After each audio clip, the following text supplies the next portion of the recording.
Hi, അപ്പോൾ ഞാനെന്നുള്ളത് ഇന്ത്യയിലെ തന്നെ ഏറ്റവും വലിയ നോമ്പുതുറക്ക് സാക്ഷ്യം വഹിക്കാൻ വേണ്ടി വന്നാട്ടോ. എൻ്റെ ബാക്കിൽ കണ്ടോ, നോളജ് സിറ്റിയിലാണ്. അതായത് 300-ൽ പരം അല്ലെങ്കിൽ 300-ൽ മേലെ ആടുകളെ അറുത്തിട്ട് ഇവിടെ വരുന്നവർക്കൊക്കെ ഒരു നോമ്പുതുറ സെറ്റാക്കിയ ദിവസമാണ്. ഏകദേശം 20,000-ൽ മേലെ ആളുകൾ വരുന്നൊരു നോമ്പുതുറയാണ് എന്നാണ് പറയുന്നത്. അപ്പോൾ എന്തായാലും ഇന്ന് നമ്മൾ വന്നിട്ടുള്ളത് ആ ഒരു നോമ്പുതുറയിൽ ഒന്ന് പങ്കെടുക്കാനും അതോടൊപ്പം തന്നെ ഇവിടുത്തെ കുറച്ച് വിശേഷങ്ങളും പുതിയ അപ്ഡേറ്റുകൾ എന്താണെന്നൊക്കെ നോക്കാം. എന്തായാലും ഇവിടെ നല്ല ജനത്തിരക്കാണ്, നല്ല തിരക്കുണ്ടെന്ന്, നല്ല മഴയും പെയ്യുന്നുണ്ട്. എന്താ നമുക്ക് ഇന്നത്തെ വീഡിയോ കണ്ടു നോക്കാം. നിങ്ങളും സ്കിപ്പ് ചെയ്ത് കണ്ടു നോക്ക്. എന്തെങ്കിലും ഇങ്ങോട്ട് ഇതുവരെ വരാത്തവർക്ക് ഈ വീഡിയോ അത്ഭുതം തന്നെയായിരിക്കും. എന്തായാലും നേരെ വീഡിയോ കാണുന്നതാണ് ഹോട്ടൽ ഫെസിൻ. 4 സ്റ്റാർ ഹോട്ടലാണ്. അത്യാവശ്യം സൗകര്യങ്ങളോട് കൂടിയ നല്ല അടിപൊളിയൊരു 4 സ്റ്റാർ ഹോട്ടലാണിത്. അപ്പോൾ ഇന്നത്തെ ഡേ ഇവിടെ നല്ല സെക്യൂരിറ്റിയാണ് കേട്ടോ. എല്ലാ ഭാഗത്തും സെക്യൂരിറ്റിയാണ് കണ്ടോ. ബൈക്ക് പാർക്കിങ്, അതുപോലെ തന്നെ കാറിൻ്റെ പാർക്കിംഗ് ആയാലും എല്ലാം സെപ്പറേറ്റ് സ്ഥലങ്ങളിലാണ് പാർക്ക് ചെയ്യുന്നത്. അപ്പോൾ എന്തായാലും നമുക്ക് അതാണോ ഇവിടെയൊക്കെ ഉണ്ട്, സെക്യൂരിറ്റിയാണ്. ആ വണ്ടികൾ വരുന്ന ഏരിയ തന്നെ കണ്ടില്ല, നല്ല ഭംഗിയുള്ള സ്ഥലം. നല്ല മഴ പെയ്യാൻ സാധ്യതയുണ്ട്, മഴ ചാറിക്കൊണ്ടിരിക്കുന്നുണ്ട്. റോഡിൻ്റെ ഹോട്ടൽ ഫെസിൻ്റെ അടുത്ത് ഈ കാണുന്ന ഈ ഒരു സംഭവമാണ് കേട്ടോ ഇവിടുത്തെ കൺവെൻഷൻ സെൻറ്റർ. അതായത് ഒരുപാട് പ്രോഗ്രാമൊക്കെ ഉള്ളവർക്ക്, വലിയ പ്രോഗ്രാമൊക്കെ ഉള്ളവർക്ക് ഒരു 5000 പേരൊക്കെ ഉൾക്കൊള്ളിക്കാൻ പറ്റുന്ന ഒരു കിടിലൻ സ്ഥലമാണിത്. അതായത് നമുക്ക് വളരെ വിശാലമായി കൊണ്ടുവന്ന് പ്രോഗ്രാമൊക്കെ നടത്താൻ പറ്റും. അതായത് ഹോട്ടൽ ഫെസിൻ്റെ തൊട്ടടുത്ത് കാണുന്ന ഈ ഒരു ഗോപുരം പോലെ നിൽക്കുന്ന സംഭവം കേട്ടോ, നല്ല അടിപൊളിയാണ്. അപ്പോൾ ഇന്നത്തെ പ്രോഗ്രാമിൽ ഇവിടെയൊക്കെയാണ് ബൈക്കിൻ്റെ പാർക്കിംഗ് ഇതൊക്കെ കൊടുത്തിട്ടുള്ളത്. അപ്പോൾ എന്തായാലും നമുക്ക് ഇന്നത്തെ നോമ്പുതുറ വിശേഷങ്ങളാണെന്ന് കാണാനുള്ളത് കേട്ടോ. ഒരു വലിയ മഴക്കുള്ള എല്ലാ സാധ്യതയുണ്ട്. ചെറിയ ആൾക്കാർ വന്നിട്ട് വെറുതെ ആകുമെന്നറിയില്ല. എന്തായാലും നോമ്പുതുറ എല്ലാവർക്കും ഇവിടെ സെറ്റാണെന്നാണ് പറഞ്ഞത്. ഈ ഒരു സംഭവം ഇവിടെ വരുന്ന അധിക പേരും കണ്ടിട്ടുണ്ടാവില്ല കേട്ടോ. ഈ വലിയൊരു കുളം, ഇതിവിടെ ഒരു സ്വിമ്മിംഗ് പൂള് സെറ്റാക്കുന്നൊക്കെ പറഞ്ഞിരുന്നു ഇതിൻ്റെ പ്രാരംഭ ഘട്ടങ്ങളിൽ. പക്ഷേ ഇപ്പോൾ പിന്നെ ഇതിന് പണി ഒന്നും ആവാതെ നിൽക്കുകയാണ് കണ്ടോ. അത്യാവശ്യം നല്ല വലിയൊരു കുളം സെറ്റാക്കി വെച്ചിട്ടുണ്ട്. ഒരു പക്ഷേ 2027 ഇതിൻ്റെ വർക്ക് തുടങ്ങാനുള്ള സാധ്യത ഉണ്ടെന്ന് കേൾക്കുന്നുണ്ട്. അപ്പം മഴ പെയ്തു ഗൈസ്, മഴ പെയ്തു കേട്ടോ. സംഗതി നടന്ന് ഞങ്ങൾ നോളജ് സിറ്റിൻ്റെ അടുത്ത് എത്തിയിട്ടുണ്ട്. ഇവിടെ പ്രോഗ്രാം തുടങ്ങിയാണ് കേട്ടോ കണ്ടോ.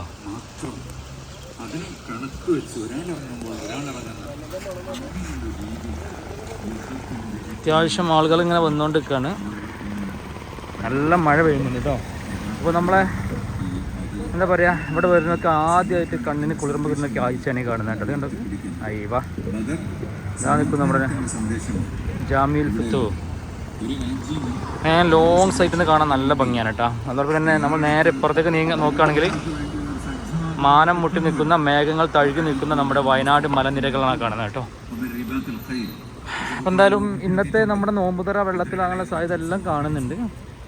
പക്ഷെ ആളുകൾക്ക് യാതൊരുവിധ മഴ തകർത്ത് പെയ്തുകൊണ്ടിരിക്കുന്നുണ്ട് അവിടെ വയനാട് ഭാഗത്തൊക്കെ. ഇവിടെ ആൾക്കാർ ഇങ്ങനെ വന്നുകൊണ്ടിരിക്കുന്നുണ്ട്. അപ്പോൾ ഈ കാണുന്നതാണ് നമ്മുടെ ഒരു മൾട്ടി സ്പെഷ്യാലിസ്റ്റ് ഹോസ്പിറ്റൽ കേട്ടോ. അടിപൊളി എല്ലാ സൗകര്യങ്ങളോട് കൂടിയൊരു ഹോസ്പിറ്റൽ. അതിൻ്റെ ഒരു ഇതാണിത്, മിഹ്റാസ് ഉണ്ടോ. നേരെ അപ്പുറം ആ കാണുന്ന റെഡ് കളർ കാണുന്നതാണ് യുനാനിയാണത്, യുനാനി ഹോസ്പിറ്റലാണ്. പിന്നെ മലബാർ ഫൗണ്ടേഷൻ്റെ ഒരു ബിൽഡിംഗ് ഇവിടെ കാണുന്നുണ്ട്, പണി തീരാത്തൊരു ബിൽഡിങ്. അതുപോലെ തന്നെ ഇങ്ങോട്ട് നോക്കുകയാണെങ്കിൽ ഒരുപാട് സംഭവങ്ങൾ ഇവിടെ കാണാനുണ്ട് കേട്ടോ.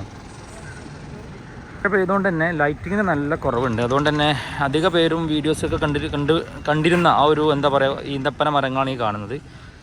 സംഭവം ലൈറ്റിൻ്റെ കുറവുണ്ട്. പക്ഷെങ്കിലും നമ്മുടെ പള്ളിനെ നോക്കുമ്പോൾ പ്രശ്നങ്ങളൊന്നുമില്ല. ഈ ഭാഗത്തും ഉണ്ട് സെക്യൂരിറ്റി കേട്ടോ. ഒരുപാട് സെക്യൂരിറ്റി ഇറക്കിയിട്ടുണ്ട് അവർ. കാരണം 20,000-ന് മേലെ ആൾക്കാർ വരുന്നൊക്കെ പറയുന്നുണ്ടെന്ന് ഇവിടെ. സംഗതി ഇങ്ങോട്ട് വരുമ്പോൾ ഈ ഒരു കാഴ്ച കാണുമ്പോൾ ഭയങ്കര ഒരു പ്രത്യേക ഫീലാണ് കേട്ടോ. നിങ്ങൾ വേറെ ഏതോ നാട്ടിൽ നമ്മൾ നിൽക്കുന്ന പോലെയാണ്. 2 സൈഡും ഈന്തപ്പന മരങ്ങളും അതുപോലെ തന്നെ നേരെ പള്ളി. നിങ്ങൾ അറ്റം തൊടാത്ത പള്ളി. ഈ പള്ളി ശരിക്കും ഏത് ഭാഗത്ത് നോക്കിയാലും ഒരുപോലെയാണ് കേട്ടോ. അതാണ് ഇതിൻ്റെ ഒരു പ്രത്യേകത. നോമ്പായതുകൊണ്ട് തന്നെ ഒരുപാട് ഇവിടുത്തെ ഫ്ലവേഴ്സൊക്കെ വെട്ടി ഒഴിവാക്കിയിട്ടുണ്ട്. ഇവിടെ നല്ല രസമായിരുന്നു കേട്ടോ ഇങ്ങനെ ഈ ഫുട്പാത്തിലൂടെ നടക്കാൻ. കാരണം വെച്ചാൽ നല്ല ഫ്ലവേഴ്സും കാര്യങ്ങളൊക്കെ ഉണ്ടായിരുന്നു. ഒരു ഫാമിലിക്കാർ വരികയാണെങ്കിൽ നല്ല ഭംഗിയായിരുന്നു അവിടെ. പക്ഷെ ഇന്ന് ഇതൊക്കെ വെട്ടി മാറ്റിയിട്ടുണ്ട്. എനിക്ക് തോന്നുന്നത് ഈ ഒരു പ്രോഗ്രാമായിട്ട് അല്ലെങ്കിൽ റമദാനായിട്ട് വെട്ടി മാറ്റിയതാണ് എനിക്ക് തോന്നുന്നത്. കണ്ടോ നമ്മുടെ പള്ളിയുടെ ഒരു വ്യൂ നോക്കി നിങ്ങൾ ഏത് ഭാഗത്ത് നോക്കിയാലും ഒരുപോലെ. ഇതൊരു അത്ഭുതം തന്നെയാണ് കേട്ടോ സംഭവത്തിൽ. കേരളത്തിൽ ഇങ്ങനെയൊന്നും ഇനി വേറെ ഉണ്ടാവും തോന്നുന്നില്ല. നോളജ് സിറ്റിയുടെ മെയിൻ കവാടമായ കവാടം ബാബു മക്ക എന്ന് പറയുന്ന ഒരു കവാടമാണിത്. അപ്പം ഇതാണ് ഇതിൻ്റെ മെയിൻ എൻട്രൻസ് കേട്ടോ. പക്ഷേ എവിടെ നിന്ന് നോക്കിയാലും എല്ലാം ഒരുപോലെ നമുക്ക് ഫീൽ ചെയ്യും. അതാണ് ജാമിൽ ഫുത്തൂവിൻ്റെ ഒരു പ്രത്യേകത. കണ്ടോ എവിടെ നോക്കിയാലും ഒരുപോലെ ഫീൽ ചെയ്യുന്ന 4 ഡോറുകളാണ് ഇതിനുള്ളത് കേട്ടോ. നടന്ന് കാണാനാണെങ്കിൽ ഒരുപാട് കാണാനുണ്ട്. ഈ നേരെ കാണുന്ന ഈ റെഡ് കളറിലെ ബിൽഡിംഗ് ആണ് അലിഫ് ഇൻ്റർനാഷണൽ സ്കൂൾ കേട്ടോ. അതായത് ഒരു ഇൻ്റർനാഷണൽ ലെവലിൽ കുട്ടികളെ വളർത്തി കൊണ്ടുവരുന്നൊരു സ്കൂളാണ് ഈ കാണുന്നത്. അതും അതുപോലെ തന്നെ ഈ കാണുന്നതൊക്കെ കേട്ടോ. എല്ലാ ഭൗതിക പഠനം മതപഠനം ഒരുപോലെ ഒന്നിനൊന്ന് മെച്ചപ്പെടുത്തുന്നു. അവിടെ പഠിക്കുന്ന കുട്ടികളെ എന്തായാലും പഠിച്ചിറങ്ങുമ്പോൾ എന്തെങ്കിലും ഒരു ടാലൻറ്റ് അവർ സ്വന്തമായിട്ട് കണ്ടെത്തിയിട്ടുണ്ടാവും. എത്ര ടാലൻ്റ് ഇല്ലാത്ത കുട്ടികളായാലും അതങ്ങനെ തന്നെ. അതുപോലെ തന്നെ നേരെ താഴെ നോക്കുകയാണെങ്കിൽ ഒരുപാട് സൂക്കുകൾ ഓപ്പൺ ആയിട്ടുണ്ട് കേട്ടോ. ഇതൊക്കെ രാത്രി നല്ല ഭംഗിയാണ്. അതോടൊപ്പം തന്നെ ഈ കാണുന്ന ബിൽഡിങ്ങില്ലേ, ഈ ഒരു ചുവന്ന ബിൽഡിങ് ഒരു കാലത്ത് ഈ പള്ളി ഓപ്പൺ ആകുന്നതിന് മുമ്പ്, അതായത് നമ്മുടെ ജാമിൽ ഫുത്തുഹ് ഓപ്പൺ ആവുന്നതിന് മുമ്പ് ഇവിടെ നിന്നായിരുന്നു നിസ്കാരങ്ങളൊക്കെ ജുമയൊക്കെ നിർവഹിച്ചിരുന്നത് കേട്ടോ. ഇതിപ്പം വർക്കിംഗ് ആണോ എനിക്കറിയില്ല. അതായത് ഇവിടെ പള്ളി ഓപ്പൺ ആയതിനു ശേഷം ഇങ്ങോട്ടാരും നിസ്കരിക്കാൻ പോകുന്നവർ കാണുന്നില്ല. പക്ഷേ അതിൻ്റെ അകത്തുനിന്ന് അങ്ങോട്ടൊരു ഇത് ബ്രിഡ്ജ് കൊടുത്തിട്ടുണ്ട്. എനിക്ക് തോന്നുന്നത് അത് കണക്റ്റീവ് ആണ്. അടുത്ത ഡോർ കേട്ടോ. ഇതാണ് നെക്സ്റ്റ് ഗേറ്റ് ആയിട്ട് വരുന്നത്. സെക്കൻഡ് ഗേറ്റ്, ഷാമി ഗേറ്റ്. പക്ഷേ ഇപ്പോൾ ഇതുകൂടെയാണ് ആൾക്കാരെ കയറ്റി വിടുന്നത് തോന്നുന്നത്. മെയിൻ കവാടത്തിലൂടെ ആൾ കയറ്റുന്നില്ല. ഇത് ബാങ്ക് കൊടുത്തതിന് ശേഷം മാത്രം. നിലവിൽ ആളുകളെ കയറ്റി കൊടുക്കുന്നത് ഇതാണ് കേട്ടോ. കണ്ടോ ഞങ്ങൾ ഇവിടെ ഇപ്പം ആളുകൾക്ക് അത്യാവശ്യം കയറി തുടങ്ങി. 6 മണിക്കാണ് പ്രോഗ്രാം എങ്കിലും 5 മണിക്ക് മുമ്പേ ആളുകളൊക്കെ ഫുൾ അവിടെ ആയിട്ടുണ്ട്. അപ്പോൾ ഈ കാണുന്നതാണ് 3ാമത്തെ ഗേറ്റായ ഗേറ്റ് യമനി കേട്ടോ. യമനി ഗേറ്റ് എന്നാണ് ഈ ഗേറ്റിൻ്റെ പേര്. ഇവിടെ കുറേ ആൾക്കാർ നിൽക്കുന്നുണ്ട്. എന്താ സംഭവം മനസ്സിലായില്ല.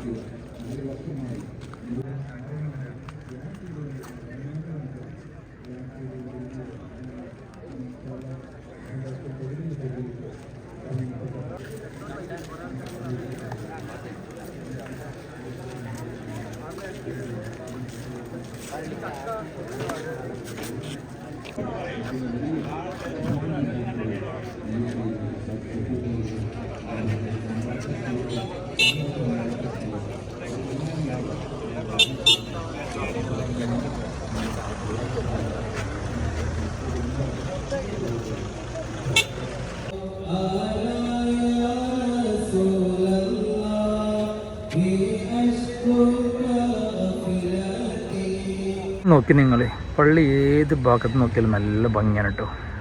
ഈ ഒരു ഫ്രെയിമാണ് എനിക്ക് ഏറ്റവും ഇഷ്ടപ്പെട്ടത്. അത് അടിപൊളിയായിട്ട്. ഈ നേരെ താഴെ കാണുന്നത് ചെറിയൊരു ഗാർഡൻ ആയിരുന്നു. ഇപ്പം അതൊന്നുമില്ല. പക്ഷെ അത് നല്ല അടിപൊളിയൊരു ഗാർഡനൊക്കെ ഉണ്ടായിരുന്നു. വാവ്, മാഷാ അല്ലാഹ്. അപ്പോൾ ഇനി ആകെ ബാങ്ക് കൊടുക്കാനായിട്ടുള്ളത് 1/2 മണിക്കൂർ മാത്രമാണ്. എല്ലാവരും പള്ളിയിലേക്ക് വരണമെന്നുള്ളത് അവിടുന്ന് മൈക്കിലൂടെ വിളിച്ചു പറഞ്ഞു. അതിൻ്റെ അടിസ്ഥാനത്തിൽ നമ്മൾ നേരെ മുന്നോട്ട് നടക്കണം. കാരണം സൂക്കിൻ്റെ ഉള്ളിലൂടെ കയറിയിട്ട് വേണം നമ്മൾ പള്ളിൻ്റെ മേലേക്ക് എത്താൻ കേട്ടോ. കാരണം ഈ സൂക്കിൻ്റെ ഉള്ളിലൂടെ നടക്കുമ്പോൾ ഒരുപാട് കാര്യങ്ങൾ നമുക്കിവിടെ കാണാനുണ്ട്. ഇതെല്ലാം നിസ്കാരം കഴിഞ്ഞതിന് ശേഷം നമുക്കിവിടെ നിന്നിട്ട് പണം വാങ്ങിയിട്ട് കഴിക്കാവുന്നതാണ്. ഒരുപാട് ഐറ്റംസുകൾ നമ്മൾ സാധാരണ കാണുന്ന പൊരികളുടെ അപ്പുറത്തേക്ക് ഒരുപാട് വെറൈറ്റി ആയിട്ടുള്ള ഒരുപാട് സാധനങ്ങൾ ഈ ഒരു ഷോപ്പിൽ നമുക്ക് കിട്ടാനുണ്ട്. അത് വാങ്ങാൻ ഒരുപാട് ആൾക്കാർ ആ സമയത്തിനോട് ഓടിയെത്താറുണ്ട് കേട്ടോ. അങ്ങനെ അതെല്ലാം കണ്ട് നമ്മൾ നേരെ പള്ളിൻ്റെ മുകളിൽ എത്തിയപ്പോഴാണ് സംഗതി പാളിയത്. കാരണം വെച്ചാൽ ഇരിക്കാൻ സ്ഥലമില്ലാത്ത അവസ്ഥയായിരുന്നു. കാരണം ഫുഡൊക്കെ എല്ലാവരും വാങ്ങിയിട്ട് തന്നെ അവിടെ ഇരിക്കുന്നുണ്ടായിരുന്നു. കാരണം പാക്കറ്റിലായിരുന്നു ഫുഡ്. സാധാരണ 5 പേർക്ക് ഇരിക്കാനുള്ള ഫുഡാണ് സാധാരണ വെച്ചിട്ടുണ്ടായിരുന്നത്. പക്ഷേ ഇന്ന് ഇവിടെ ഫുള്ളായിട്ട് ഓരോരുത്തർക്ക് പാക്ക് ചെയ്തിട്ടായിരുന്നു വെച്ചത്. കാരണം ഇത് മട്ടൻ ബിരിയാണിയാണ്. കാരണം അത്യാവശ്യം നല്ല ക്വാണ്ടിറ്റിയിൽ തന്നെ ഈ സാധനം സെറ്റാക്കിയിട്ടുണ്ടായിരുന്നു. കാരണം അത് കഴിച്ചപ്പോൾ നമുക്ക് ശരിക്കും മനസ്സിലായിട്ടുണ്ടായിരുന്നു.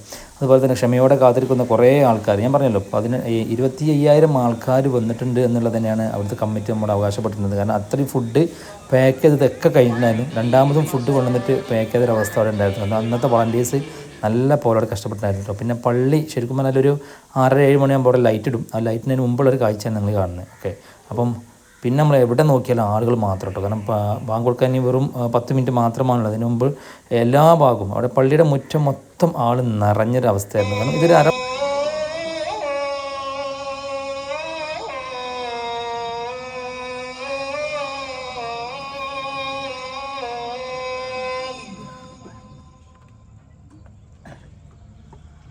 أشهد أن محمد رسول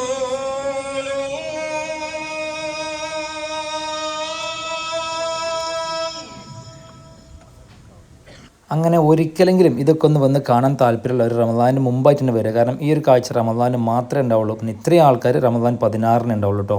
ശരിക്കും 17-നാണ് ബദരീങ്ങളെ പ്രോഗ്രാമൊക്കെ. പക്ഷേ 16-നാണ് ഇവിടെ അത് ഉണ്ടാവില്ല. എന്തായാലും അത് കഴിഞ്ഞ് എല്ലാവരും പിരിഞ്ഞു പോയതിനു ശേഷം അവിടെ പ്രാർത്ഥനാ സമ്മേളനം കാര്യങ്ങളൊക്കെ നടക്കുന്നുണ്ടായിരുന്നു. അതൊക്കെ നല്ല ഭംഗിയുണ്ടായിരുന്നു കാണാൻ. പക്ഷേ അത്രയും ജനങ്ങൾ വളരെ നിശബ്ദരായിട്ട് പള്ളിൻ്റെ അകത്തിരിക്കുക എന്ന് പറഞ്ഞാൽ തന്നെ വേറൊരു വൈബാണ്. എന്താ റമദാൻ മാസം നമുക്ക് മാത്രം കാണുന്ന സംഭവം കേട്ടോ. ഇത്രയും നിശബ്ദമായിട്ടൊരു പള്ളി, റമദാനിന് ഇത്രയും ആൾക്കാർ പങ്കെടുക്കുന്നൊരു പള്ളി. എന്തായാലും പ്രോഗ്രാം കഴിഞ്ഞതിന് മുമ്പ് തന്നെ മഴ പെയ്തു. ഞാൻ പറഞ്ഞത് ഈ മഴ കുറച്ച് മുമ്പ് പെയ്തിരുന്നെങ്കിൽ പക്ഷേ ആകെ ബുദ്ധിമുട്ടായേനെ. പക്ഷേ ആ സമയത്ത് എന്തായാലും മഴ പെയ്തില്ല. ഇപ്പം മഴ പെയ്തു. അവിടുത്തെ വളണ്ടിയേഴ്സ് നല്ല പോലെ കഷ്ടപ്പെടുന്നത്. കാരണം വെച്ചാൽ ഈ ഫുഡിൻ്റെ വേസ്റ്റ് മൊത്തം വെള്ളം നനഞ്ഞിട്ട് അവരാകെ ബുദ്ധിമുട്ടുണ്ടായിരുന്നു. നമുക്കവിടെ ശരിക്കും കാണാനുണ്ടായിരുന്നു കേട്ടോ. എന്തായാലും ആൾക്കാരൊക്കെ പിരിഞ്ഞ് പോകാനുള്ള പരിപാടിയൊക്കെ തുടങ്ങി. എന്തായാലും ആകെ വേസ്റ്റ്, എന്തായാലും മോളിസിറ്റി മൊത്തം വേസ്റ്റ് കൊണ്ട് ഇങ്ങോട്ട് നിറഞ്ഞു. എന്തായാലും അവസാനം നമ്മുടെ പള്ളി ലൈറ്റ് ഇടാന്നുള്ള ഇങ്ങനെ വെയിറ്റ് ചെയ്ത് നിൽക്കായിരുന്നു. പക്ഷേ ലൈറ്റ് ഇട്ടിട്ടില്ല. അന്നത്തെ ദിവസം മഴ പെയ്തുകൊണ്ട് അവിടെ ലൈറ്റ് ഓൺ ആക്കിയിട്ടില്ല കേട്ടോ. കാരണം ഈ പള്ളീൻ്റെ ലൈറ്റ് ഇട്ട് കാണാൻ ഭയങ്കര ഭംഗിയാണ്. ഒരു പക്ഷേ ഇതിന് മുമ്പ് വന്നുള്ള ആൾക്കാർക്ക് അത് മനസ്സിലാവും. എന്തായാലും അതവിടെ കഴിഞ്ഞു. അപ്പോഴാണ് നമ്മുടെ എപ്പിസ്ഥാൻ്റെ മോനെ അസരി ഉസ്താദ് അവിടെ വന്നിട്ടുണ്ടായിരുന്നത്. ആൾ നല്ല പ്രസംഗക്കാരൊക്കെ ഉണ്ടായിരുന്നു. പക്ഷെ നമുക്കവിടെ നേരിട്ട് കാണാൻ പറ്റിയില്ല. അവസാനം നമ്മൾ കണ്ടു, ഒരു കൈ എടുത്ത് നേരെ വീട്ടിലേക്ക് പോയി കേട്ടോ. അപ്പോൾ ഇതാണ് അവസാനത്തെ കാഴ്ച.